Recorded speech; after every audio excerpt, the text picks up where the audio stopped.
دین پوری طرح وجود میں نہیں آتا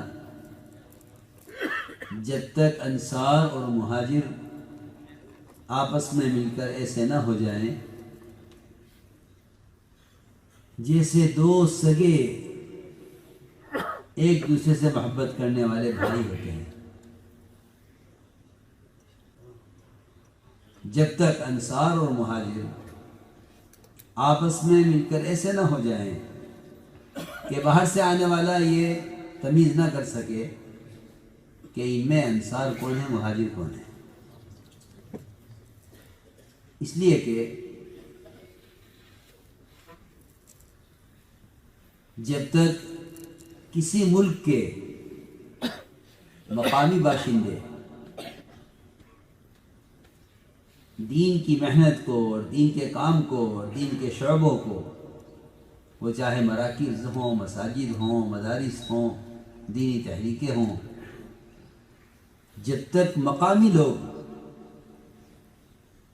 دین کے کسی کام کو اپنا کام نہیں سمجھتے، اس وقت تک باہر سے آنے والے مہاجرین کچھ نہیں کر سکتے۔ میں نے امریکہ میں بھی، افریقہ میں بھی، اور اب اللہ یہاں لایا ہے،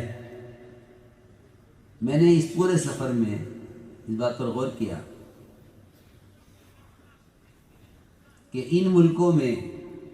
جو استعداد اور صلاحیت ہے، اس استعداد و صلاحیت سے تو امید یہ کی جا سکتی تھی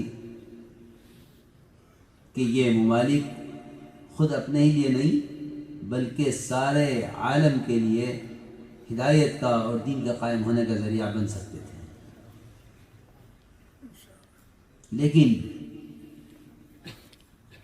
جب انصار یہ سمجھیں کہ یہ مہاجرین کا کام ہے اور مہاجرین یہ سمجھیں کہ یہ ہماری ذاتی ملکیت ہے، یہ ہمارا ذاتی کام ہے، تو اس کا نتیجہ اتنا برا نکلتا ہے، اتنا برا نتیجہ نکلتا ہے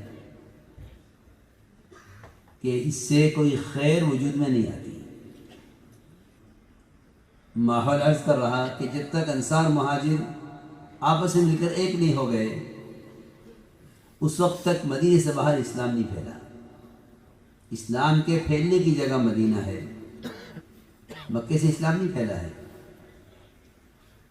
اسلام مدینے سے پھیلا ہے۔ مکہ مکرمہ میں اسلام نہیں پھیلا ہے، اسلام مدینے سے پھیلا ہے، لیکن یہاں سے اسلام کے پھیلنے کی جو بنیادی وجہ ہے وہ انصار اور مہاجرین کا باہمی تعاون ہے۔ انصار مدینہ نے مہاجرین کا استقبال جو کیا ہے وہ اپنی جان، مال، وقت سب کچھ ان کے حوالے کیا، تب مدینہ منورہ اسلام کے پھیلنے کا مرکز بنا۔ اس لیے اس باہمی تعاون کے لیے ہمیں چند نسبتوں سے بالا تر ہو کر اور چند نسبتوں کو کچل کر، چند نسبتوں کو کچل کر، جس میں زبان کی نسبت، برادری کی نسبت، رنگ کی نسبت، علاقائیت اور قومیت کی نسبت، برادری اور خاندان کی نسبت، ان تمام نسبتوں سے نکل کر بغیر کسی تقسیم کے اور بغیر کسی اونچ نیچ کے دین کی نصرت پر سب کو جمع ہونا پڑے گا۔ দাওয়াতের কাজ যারা করবে প্রয়োজনীয় ইলম দিয়ে আল্লাহ তাআলা তাদের দ্বারা কাজ নেবেন, প্রয়োজনীয় যোগ্যতা দিয়ে আল্লাহ তাআলা কাজ নেবেন।